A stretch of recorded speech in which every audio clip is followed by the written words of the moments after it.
Welcome to this month's segment of Community Connections. My name is Michelle Ray Meredith, and I will be your today's moderator. We welcome today with great pleasure Mindy Rickard. Mindy is a team lead for the Larimer Advance Care planning team. She graduated from University of Northern Colorado with a degree in Gerontology and have spent the last 25 years working in long-term care and senior housing. Mindy started working at a home health agency and then spent 4 years as a lead ombudsman for the Weld County. Mindy has also worked as an executive director of a large assisted living for the past 18 years. During her career, she's experienced many situations where planning for end of life was either done well or not done well at all, and saw the impact that it had on individuals, their friends, and their family. Mindy shares that when planning a good conversation and when it happens, it's a gift during a stressful time in one's life, and is the reason why Mindy is so passionate about advanced care planning. Have you been avoiding advanced care planning? Well, Mindy may be able to help you take a proactive choice. Mindy has asked for this webinar to be interactive, so please do not hesitate to ask your questions. Without further ado, Mindy, the web is yours. Thank you so much, Michelle. And I want to take this opportunity to say thank you to Michelle and Devin for getting this set up and being so professional and making this a very easy webinar to do. I'm very excited to be here. As Michelle said, I am actually the team lead project coordinator for the Larimer Advance Care planning team. And just a little background on our grant-funded organization. We came into being in June of 2016 as a result of community partnerships and a grant from the Colorado Health Foundation. They gave us the opportunity to advance advance directives within Larimer County and to form a team to get that done. To date, we have helped way over 3,000 people complete their advance directives and share them with local health systems up here in Northern Colorado. We've also educated and engaged almost 10,000 people into the importance of advanced care planning. So we're very excited about that. In February of this year, we were given a grant from the Next 50 Foundation to continue our advanced care planning up here, and we're very excited to be funded through 2019. So I look forward to telling you all about advanced care planning, and as Michelle said, I'd love to have it be interactive. So let me know your questions, and with that said, I'll get started. So advanced care planning is really the process for doing your advanced directives, the written forms. And we're going to talk about what those forms are. And one of the big things is, what are the barriers to getting it done? I love to be able to ask an audience how many of you have completed your documents. And I sometimes get a lot depending on the audience, and oftentimes I get very few people that have completed their documents. A lot of it is that lack of awareness, not understanding that everyone over the age of 18, especially in the state of Colorado, really needs to have a medical durable power of attorney that names their healthcare agent, that names the person that would be responsible for speaking for them if they lacked capacity to speak for themselves around their medical issues. Another one is denial. I have a slide, I didn't put it in here today, that says 100% of Americans are going to die. I know that surprises a lot of people, but it's true. And then confusion. Which documents are right for me? And which ones do I need to have? How do I share them? There's a lot of confusion around advanced care planning. And cultural differences. Sometimes it can be hard to even start those conversations because sometimes we just feel like if we talk about it, something bad might happen.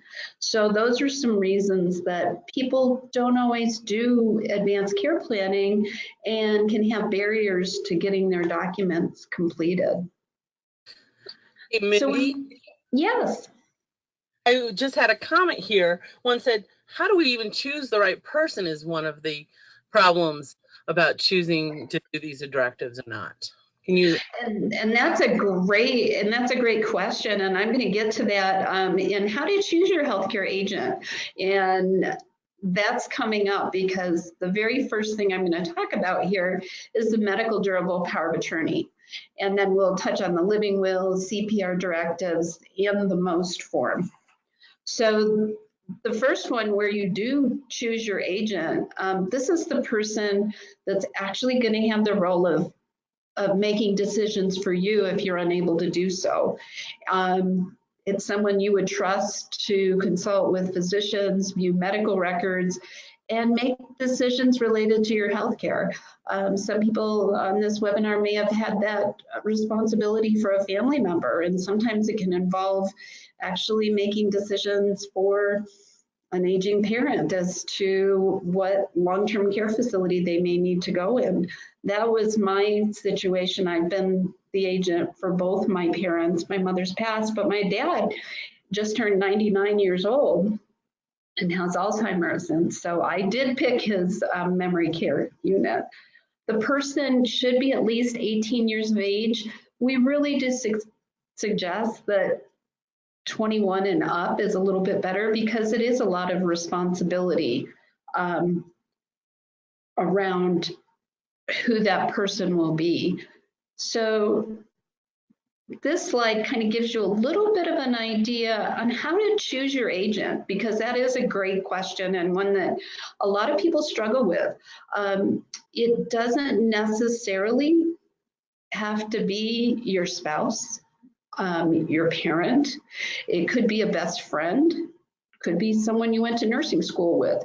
The most important is that someone you can trust to carry out your wishes, somebody that knows you well. Really important that they're calm in a crisis. If they're one of those people that goes, ah, oh my gosh, blood, I can't handle it, probably not a good choice.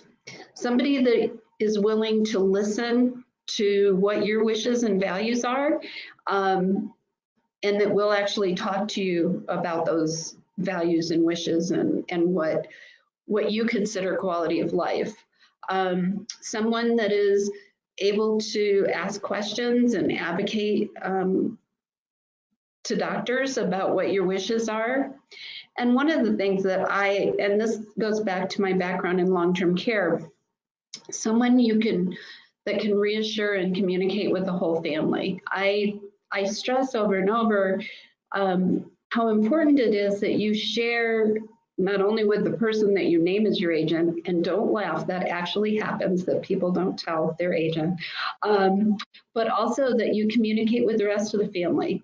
So when I deal with older adults that maybe have already had this done and they've named maybe the eldest son as their agent just because of birth order, sometimes when they're given permission to really think about the best person, maybe it isn't that person. So reassuring and communicating with the family is a very important piece of this. I tell a story, it's called my 3 Bears story. It's a made up story, I just have to let y'all know that. But once upon a time, there was this nice lady, and she was in her 80s, and she came to one of my presentations on having the conversation and advanced care planning. And she made some decisions about where she was in her health and her life, and she was pretty comfortable with what she had decided. And so she went home and she sat down with her husband and she said, you know, if something does happen to me and I am in a situation where I'm not going to recover enough to be able to go out in the garden and be able to know who the grandchildren are. And she kind of listed the things that were very important to her. She said, I would just like you to let me have a natural death, that I really don't want to be kept alive on a machine or have a feeding tube. And her husband said, oh, honey, I love you so much. I would just keep you alive no matter what, just so I could sit and hold your hand. She said, well, I'm very touched, dear, and I appreciate that, but you're out. So then she went on to the very next person, and that was her oldest son. She told her oldest son the same thing she told her husband, and he said, oh, sure, Mom, I'll pull the plug. Well, she thought that was a little hasty. So she said, well, you're out. So then she went to her daughter and told her the same thing. And her daughter said, Mom, let's make a cup of tea and sit down and talk about this. And I would be honored to be your healthcare agent. Guess who gets to be her healthcare agent? And I say that because I think it really illustrates how you may have a number of people in your life, and they may fit one or more of these attributes for an agent, but you sometimes have to look a little bit harder. And also, it's so important to talk to your agent about what their role is, so that they would need to visit with doctors and they would need to be responsible for making those decisions. So I hope that helps answer that question a little bit. It does, Mindy. Thank you very much. We had another question. Can you change your healthcare representative if you choose to later down the line? Oh, definitely. That's a great question. And there's your medical durable power of attorney in the state of Colorado does not expire, but there are some things we're going to talk about as far as what happens if you divorce or you're legally separated, and how often you should review your medical durable power of attorney. But you can definitely change your healthcare agent at any time. Any other questions, Michelle? Not at this time. Thank you, Mindy. Okay, great. So the medical durable power of attorney, sometimes when we talk to older adults, or folks with advanced illness, they really are worried that if they do fill out a medical durable power of attorney, that takes away their right to make medical decisions. And it's only if you lack capacity to make those decisions. And someone lagging in capacity, that can be determined by a healthcare provider. Sometimes that can be an ER nurse, or sometimes it's of course very obvious that someone lacks capacity if they're unconscious, but it doesn't take away your right to make medical decisions if you're able to do so. But it does allow your beliefs and decisions to be carried out when you can't communicate them. So that's why it's so important to have a good agent. So we always say that the agent steps into your shoes. This was really brought home to me when I was just starting this grant. I was working with a physician here in Northern Colorado who's a wonderful advocate for advanced care planning, and really talks about it a lot and walks the walk. And she was telling me that when she works as a hospitalist in one of the systems here in Northern Colorado, and she goes into the ICU to see a patient, she said, when I walk in, I don't know that patient. All I know is the results of diagnostic tests, or what's in the chart. I really don't know that person. I don't know what their values are. I don't know what their wishes are. And she said, as a physician, that weighs very heavy. And so she said, when someone comes forward, a family member, a friend that says, you know, I'm my mom's healthcare agent, I'm my friend's healthcare agent, what questions do you have? She said, I really feel like a weight has been lifted off my shoulders because that person has a voice. And I never had really thought about it from a physician standpoint of how physicians really do want to make sure that that their patients have a voice, and they want to hear that voice when that person's not able to tell them. And so that's another very important job role of a healthcare agent, is to really step into that person's shoes.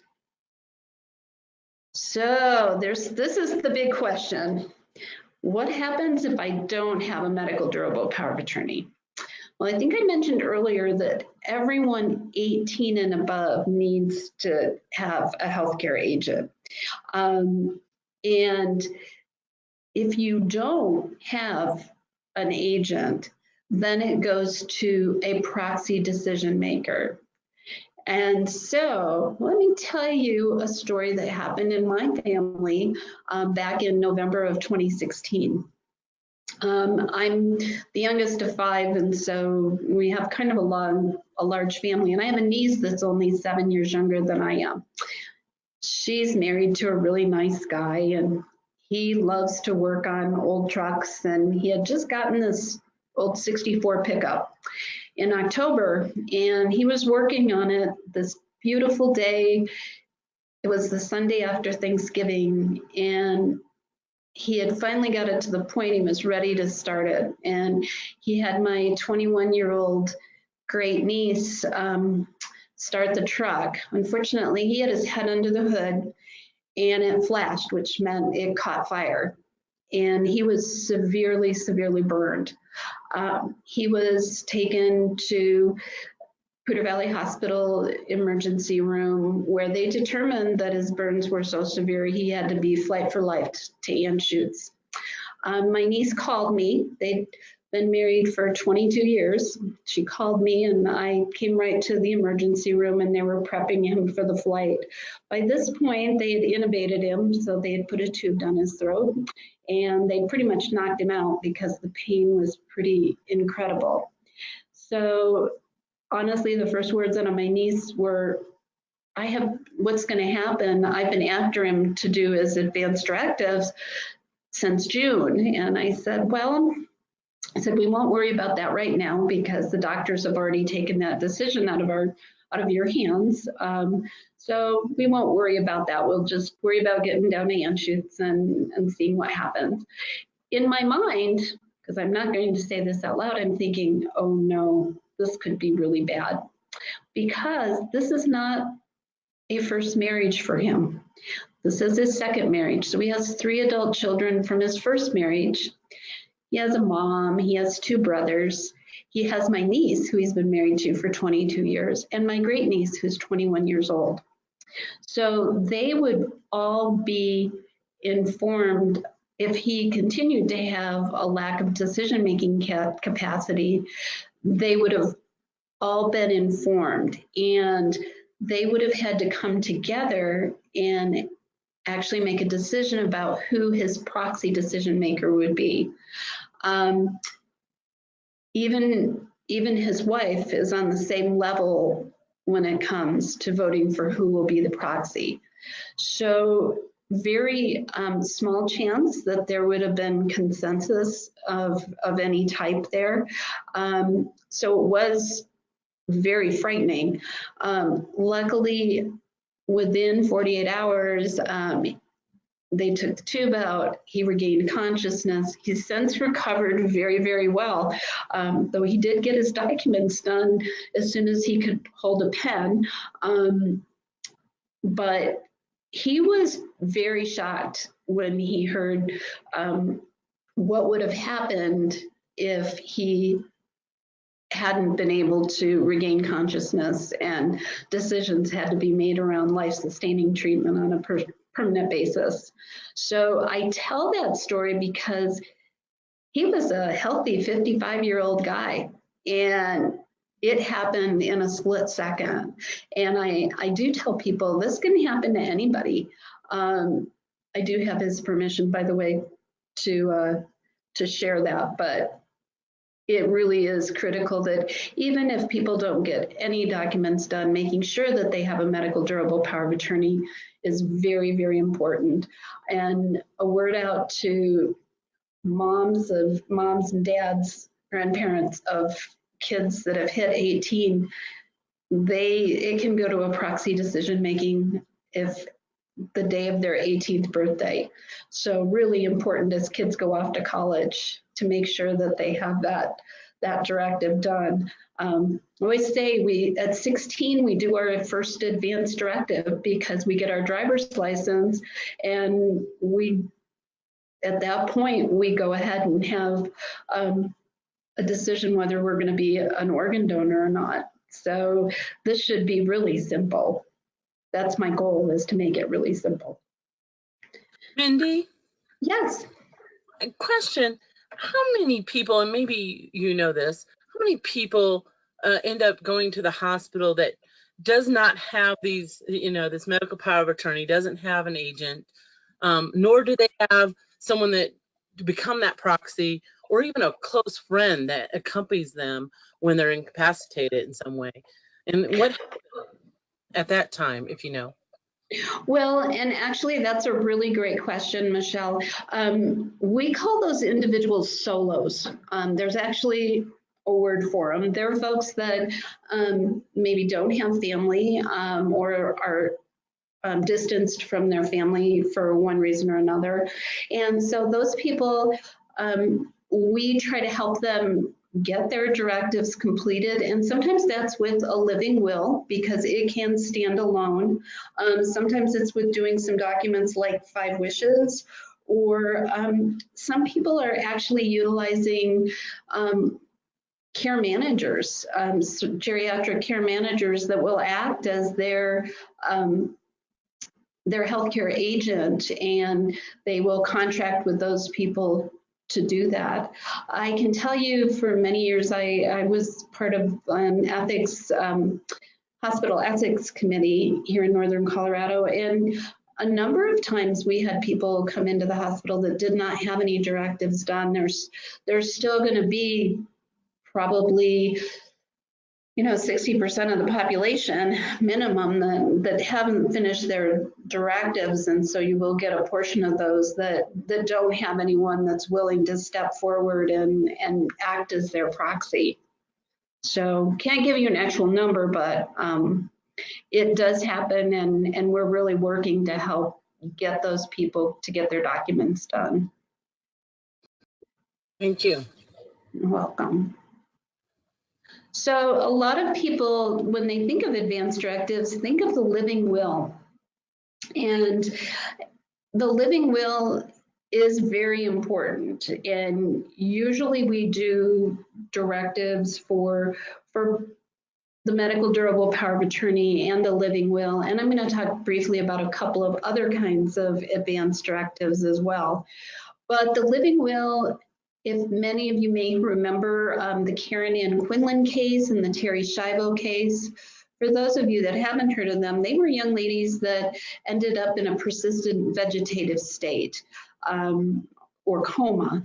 So they didn't have any directives, and there ended up being very prolonged court cases around their around the withdrawal or the continuation of ventilators and feeding tubes. So that's where the living will back in the 90s actually kind of came to be, was to cover those situations where one family member would say they wouldn't want to have lived like this in a long-term care setting, unable to recognize family members, unable to communicate, and other family members saying no, they would have wanted to remain in this life regardless.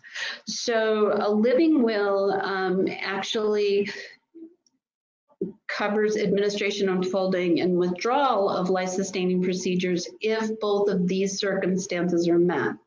there's no hope of recovery from an illness, for example, a terminal condition or persistent vegetative state, and someone's unable to make their own decisions. In order for the living will to be enacted, 2 doctors have to put in writing that there's no hope of recovery from illness. And so because of that, often the living will is utilized as a guide to help people make decisions. One of the ways that we see a living will, and I'll just use this as an example, utilized quite a bit is maybe an older adult, say in their 90s, goes into the hospital and they've had a very severe stroke, and a decision needs to be made about placing an indwelling feeding tube. And it sometimes can be a guide for families to say, oh, look, grandma never wanted a feeding tube. And there's no hope of her recovering her ability to swallow. That helps us understand and guide us in the decision of not placing a feeding tube. So that's a lot about where a Colorado living will is used, just to give people that that comprehension. I will be talking a little bit more about our website, but on our website we have a great resource page, and that's available for folks to look at some different decision aids around artificial nutrition and hydration, CPR, and things like that. And also some really good definitions to go with the living will and all the other documents. So wanted you to have a little humor because this gets kind of heavy. So yeah, mind you, I got my living will before it was trendy. I love the one about her unplugging the TV. I think that says a lot. So hopefully you have enjoyed that.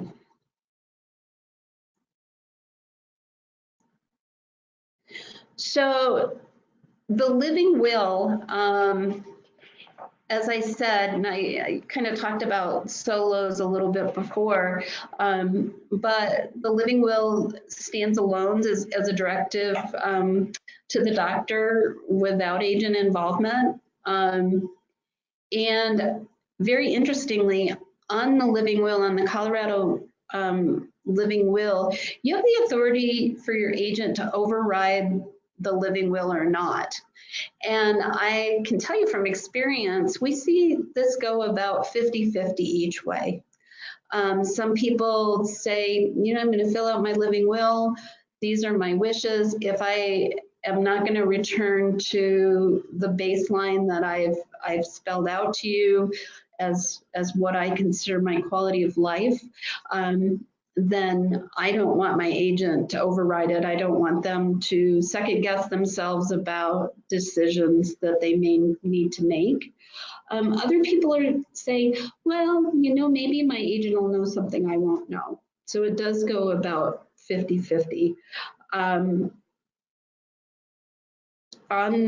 the living will, you have the option of putting down a time frame for how long you would want to continue on treatment, and there is no wrong answer. On any advance directive, especially the living will, which can be a really hard one because it can be a little bit confusing and it can be a bit daunting. We tend to call it a little bit of heavy lifting because you really do need to think about what your wishes would be in those situations. But I've had people put down, no, just let me go. And I've also had people put down that they would like to be kept on a ventilator or feeding tube indefinitely. And there is absolutely no wrong answer when it comes to filling out your living will. It is reflective of your own wishes. So now we get into advance directives for some adults. So a lot of people have heard about the CPR directive, And some of you may have heard about the medical order for scope of treatment. So those are two that are for either older adults or adults with chronic or terminal illnesses. So the CPR directive must be signed by your physician. So it needs to be gone over by you and your doctor. Interestingly enough, yesterday I was doing a lunch and learn at the city of Fort Collins, and a young man of 29 came in. I think he was a little overzealous, and he actually had his CPR directive filled out. And I said, "Are you sure?" And he said, "Well, I thought I was supposed to fill out all of these forms." I said, "Well, maybe not that one. You may need to look into that." So we got to talk a little bit about the CPR directive and kind of go through some of our decision aids that we have and that are available to you on our website that talk about, at what people's chances are for recovery. And it actually, this is the one, if we see older adults or those with chronic or terminal illnesses, we'll generally have these on their refrigerator, telling first responders not to do anything if their heart stops or they're not breathing. And that includes not using breathing tubes, electric shock, or chest compressions. And it does, upon admission to a hospital, CPR becomes a do not resuscitate for the duration of a person's stay. They're just called two different things. Out in the community, they're called a CPR directive, and in the hospital, a do not resuscitate. So if someone does not want CPR, and that could be for a variety of reasons. There was an interesting presentation on NPR not that long ago, and it's been out there for a while, and I can't remember who did the study, but 96% of physicians, regardless of age, said they did not want to receive CPR, which I thought was very interesting. So I've actually had other physicians that say, "No, I'm still pretty young and healthy. I would like to do that." We see it happen a lot with folks that have low bone density. They are very concerned that CPR may result in broken ribs and sternums, and that's a decision that they make not to do that.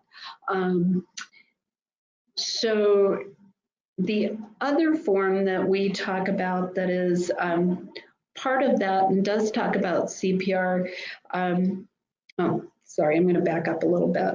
The CPR directive is very important because oftentimes we'll see people write on their medical durable power of attorney form or their living will form that they don't want CPR.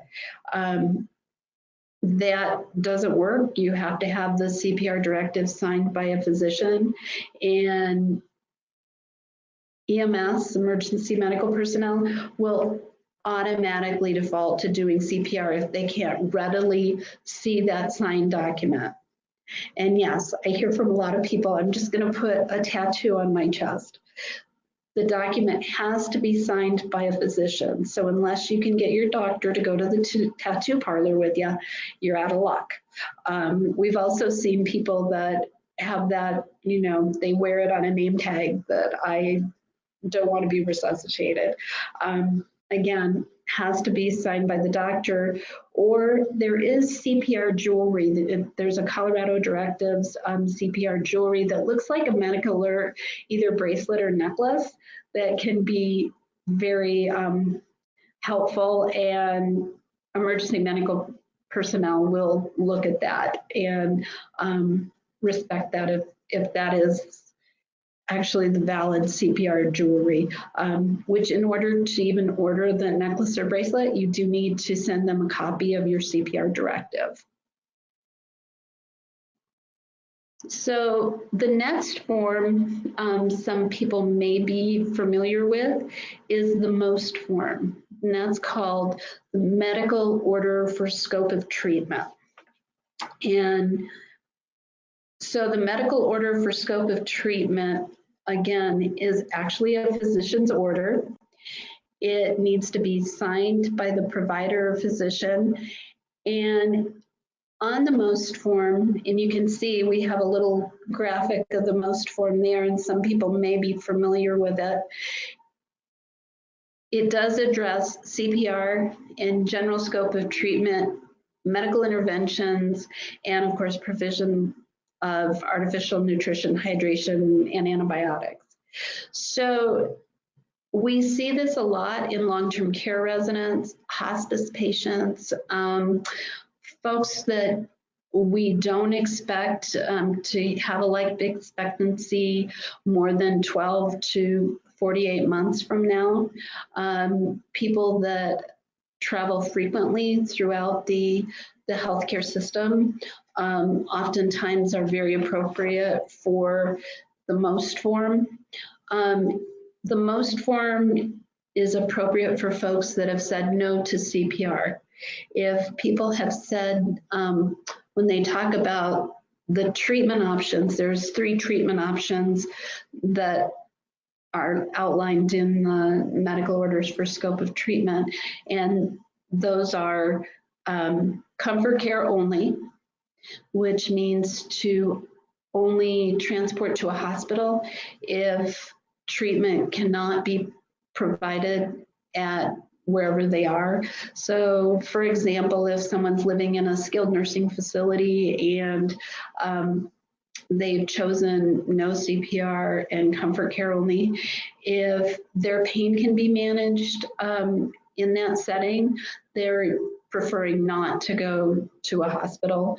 The only reason they would be transferred is if there was extreme pain that wasn't managed well there, say bleeding that wasn't able to be controlled, then they would be transported to a hospital setting. The next treatment option is selective care, and they get all of the treatment under comfort care. But you may transport to a hospital. They may get some advanced airway treatments. They may get IV antibiotics. And then the last option on there is full treatment, and that is including intensive care. Selective treatment is avoiding intensive care treatment. So that's kind of a quick overview on the MOST form. I really encourage people to go to our website at www.larimeradvancecare.org to see the training that we have around the MOST form. If you're anyone who does training on this, or I shouldn't say training, but helps patients with this form, we have a great free training with YouTube videos. We did a 4-hour clinical training on the MOST form in 2017, and we were able to professionally videotape that, and we update the MOST training on a very regular basis. So all of the Advance Directive Coalition information from the state of Colorado is available on that site right now. And the password for it, because we ask you to sign in so we can know how many people use it, is MOST, all capitals. So I encourage people, if you work with the MOST form or you're curious about the MOST form, to get on our website, or always feel free to call us, and we're more than happy to help you with that. So as part of the MOST form training, we work a lot with palliative care and hospice folks around the MOST. And one of the questions I get is, what's the difference between palliative care and hospice? People have a lot of confusion about that, and the MOST form is generally appropriate for both palliative care and hospice care, but I like this slide because I think it helps people really understand kind of what the difference is. So palliative care is based on need, hospice care is based on prognosis. So The need would be people with serious and complex illnesses, regardless of their prognosis, and hospice is people expected to live less than 6 months. Palliative care and hospice care is how concurrent care is provided. So care can be, palliative care can be provided with restorative or life-sustaining treatment. So for example, someone who could continue to receive chemotherapy and or radiation along with palliative care. And hospice care helps families and caregivers focus on comfort and quality of life with directives to match. So palliative care is helping people, focus on comfort and quality of life, but under palliative care, they can be receiving that appropriate restorative or life-sustaining treatment. So care team, palliative care, we've seen a lot of palliative care teams in conjunction with hospice teams here in Colorado. So the palliative care team tends to consult with an ICU team or primary providers, and the hospice team really assumes the primary care responsibility on that. Any questions? No? Not at this point, Mindy. Thank you. Okay, great. Well, and I wanted to talk a little bit about, when we first started, we talked about when advanced care planning and how it's an ongoing process. And I just looked at the slide and it says 5 Ds and there's really 6, so we need to update that. But when you reach a new decade in age, it's very important to relook at your advance directives. If you experience the death of a loved one, very often I see documents that have been done and maybe the primary healthcare agent, like a spouse, has passed away, and it's time to update that a little bit. When you divorce, in the state of Colorado, if you divorce or you're legally separated from your spouse, they can no longer act as your healthcare agent. I will tell you that I've done a few where divorce has been final and we've drawn up new medical durable power of attorneys, and ex-spouses have been named as the healthcare agent because the person may feel that they're the best suited to, their ex-husband or wife is best suited to be their agent. So it's fine to do that, but you have to do a new one. You're given a diagnosis of a significant condition. You have a decline in medical condition or mentation or mental functioning, cognitive. Very important to make sure if there's a diagnosis of memory loss that early on in that process, those new documents are put in place and that's discussed. On our website, we have some great resources from an organization called the Conversation Project, which has actual conversation starter kits for those with Alzheimer's and related dementias.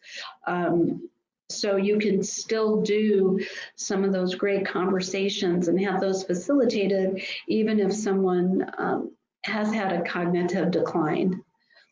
The other one, and this was put together, I have a lot of great volunteers here in this program, and a couple of my volunteers are with the LDS Church, and so they added number 6 to this for their particular faith community, departing on a mission trip, since that happens with their young people around the age of 18. But it could be for any trip. I helped a lady last week who's going to go take this dream trip to Thailand, and she wanted to make sure her directives were in place. We also have a lot of people, when they move to Colorado from out of state, want to just make sure that their documents are reflective of the state of Colorado. So really important to think about what your values, desires, and wishes are. Discuss it with your loved ones. We talk about having the conversation, and we do a lot with the Conversation Project booklet, and that's available to download on our website as well. The Conversation Project actually started in Boston in about 2008, and it was started by Ellen Goodman, who was a Boston Globe columnist, and she was also the only child, and her mom had dementia, and they hadn't had good conversations. And when she talked to her friends, she discovered that a lot of her friends didn't know what their parents' wishes were, and they were expected to make these decisions. And so she started the Conversation Project, and it's been an absolutely wonderful tool to help people have good conversations, because the advance directives don't do you any good unless you've had good conversations about what your wishes are. Discussing them with your primary care physician. Sometimes it's hard for physicians to talk about advance directives. More and more, hopefully you're seeing people get asked the question, do you have your advance directives? And if you can let your physician know, yes, I do have my directives, they've been scanned into my medical record, or you can take them in and have them placed in your medical records. Or if you, there are some patient portals that allow you to actually do your advance directives right online. UC Health's patient portal, I know for sure, has that ability. And then make sure people have copies of your directives. That's very important. We talk a lot about having your in case of emergency set up on your phone. If you have an iPhone, it's very easy to just go to your little app that's the white box with the red heart on it and set up your in case of emergency. One of the big requests that we've had from first responders is they want to know who to call. Who is that person that you've talked to and made aware of what your wishes are? And then we also encourage people to take pictures. If you name someone as your agent, make sure they have a picture of your medical durable power of attorney on their phone. So if you end up going into a hospital, into an emergency room, you know that that person is going to grab their phone. They may not grab a copy of your medical directives, but they will have it on your phone. Another great way to make sure that these are available is there's something called the road ID. So if you're someone that bikes or hikes or is out there a lot, you can go online and Google road ID, and they will download all of your information to make it easy to access. So we encourage people to make sure that they have it out there and available and are talking about it, because it's about conversations, it's about your wishes, and it's about how we care for each other. Real quick, I just wanted to say, I have a friend who's a nurse here in Larimer County, and she used to be a critical care nurse, and now she's a community health nurse. And she does something that I think is really cool and has done it for a lot of years. And every Thanksgiving, between the turkey and the pumpkin pie, her family takes a pause and they go around the table and talk about if anything's changed with regards to their advance directives and their wishes and their values and what's important. And she said it's been something that she's done with her kids since they were teenagers, and now she's doing that with them, and they're grown up and they have children of their own. So I think that's a really great way to do it. It's sometimes hard for us to talk to each other, but I always say that advanced care planning and advance directives are definitely the best gift that you can possibly give your family and your loved ones. you heard from my bio, I've seen situations where it's been great and situations where it's been really sad, and families have been torn apart for years and years because they didn't take time to have those conversations. Mindy? So, yes. Oh, I wanted just to share that we just have another 10 minutes. I'd like to encourage our audience to ask those questions. We do have a few questions that I'd like to ask now, if I may. Sure, this is a great time. Excellent. You chatted about the iPhone and being able to put in your emergency contacts there if a first aid responder comes to your home. Where else may they look for those directives if you don't have those handy in your phone? Is there a suggestion that you could provide? Yes, it's really good to have them on your refrigerator. So some people do keep them right there on their refrigerator, especially if they've chosen to have a CPR directive or a MOST form. First responders will look at the refrigerator to make sure that those are followed. But any phone will have an in case of emergency. We do tell people, if you're going on a road trip, put a copy of it in your glove box. Put a copy in the back of your passport if you're traveling internationally. Just make sure that you have that. When we talk about portability, and if you look at our documents online, we have fillable documents on our website. Our medical durable power of attorney that we utilize is only one page. And we've done that so we can make it more portable and make it usable. We do say that if you are traveling, if you go across state lines, it's a great idea so that it's recognized in other states to make sure it's witnessed. Make sure the witnesses are not people that you've named on your medical durable power of attorney, but that it's witnessed, and it's great to have it notarized as well. So those are a few other ways to make it more accessible. Great. Do you need to have an attorney draw up these advance directives?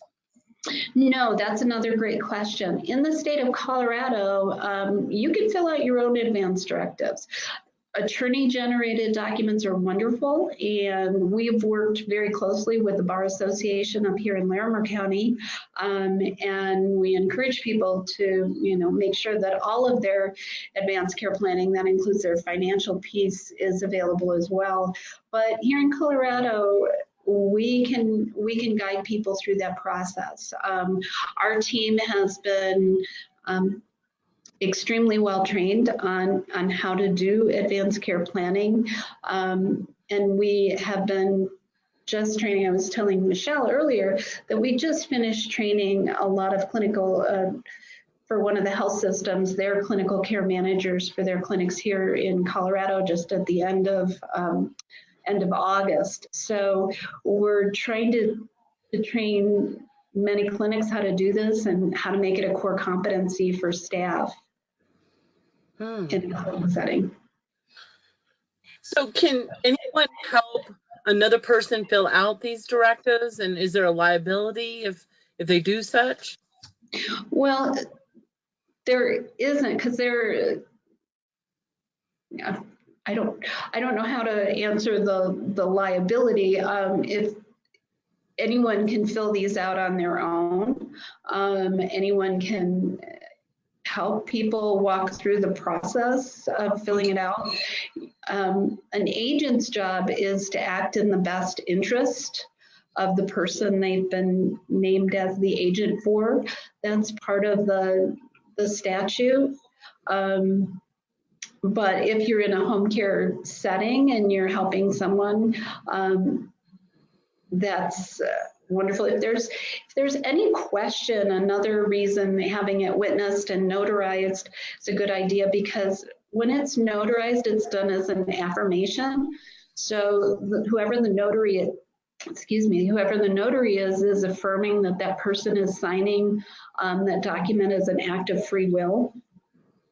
So I think that making sure the person is competent and has capacity to make a decision about who they're naming as an agent. If we ever have any concern that a person lacks capacity to name that agent, then we're not able to fill out those documents.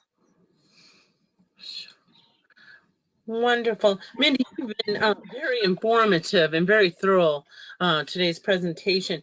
I thought maybe, and you've already shared a little bit about what's on your website and the training for like the most form. Is it possible that we could just take a couple more minutes, share your website and your contact information, and maybe elaborate a little bit more on your website, because it's very much a tool that can be used for anyone. I would love to. So our website is www.larimeradvancecare.org, and everything that we have on our website is actually pertinent to the state of Colorado.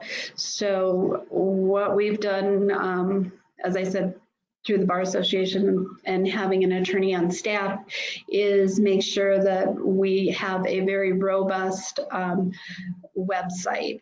So one of the things that we do is we do a lot of work with employers. So we work as part of wellness campaigns. So you'll see that there's a tab for employee campaigns, which is actually a really good tool for individuals to use to walk themselves through doing their documents. It has a lot of blog posts and videos that help people understand why it's important to do this at any age. On our resource page, I touched on that just a little bit, but we have a very long list of resources that people can utilize.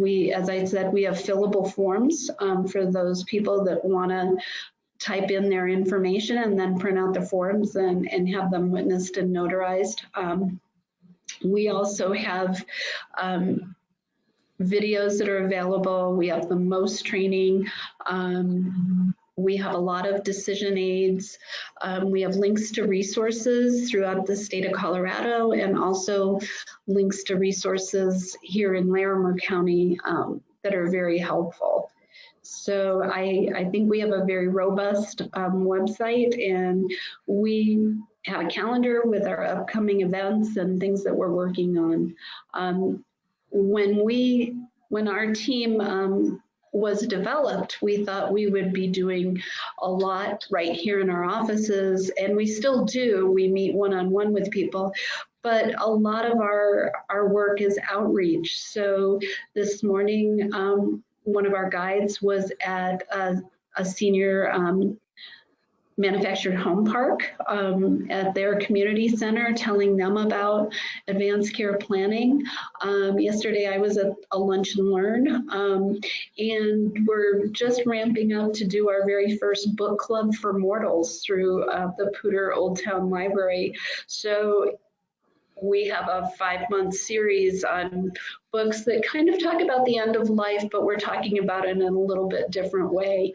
So we try to bring this to people and have people start the conversations however it's comfortable for them, and give them the tools to do that.